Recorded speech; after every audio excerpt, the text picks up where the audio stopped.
कराची में अगवा थी कुछ ॾींहं बाद लाहौर में पंहिंजे वाटसन सां मिलंदड़ सनअतकार ज़ुल्फ़िकार अहमद मुतलिक़ केस जी ॿुधणी दौरान सिंध हाई कोर्ट जी जस्टिस कौसर सुल्ताना रिमार्क्स ॾिना त हिन हालातुनि में त वधीक बहितर हो फोर्सिस न हुजे। हाँ, फोर्सिस ते अरबियन रुपया ख़र्च करण जो कहिड़ो फ़ाइदो।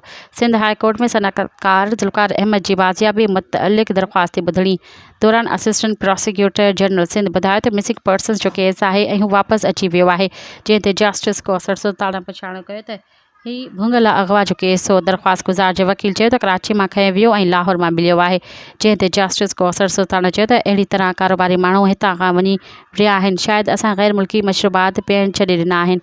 जेकॾहिं करिणो इहो हो त रमज़ान में कयो हा। अदालत जांच ऑफिसरनि खां सवाल कयो त अरबियन रुपयनि जी बजट आहे, रेंजर्स ऐं पुलिस छा करे रही आहे, जंहिं ते सरकारी वकील जो चवणु हो त रेंजर्स इन केस में धुर न आहे। मज़ीद ख़बरनि ऐं तफ़सीलात लाइ विज़िट कयो असांजी वेबसाइट www.awamiNewsHD.com ऐं ॾिसंदा रहो अवामी न्यूज़ HD।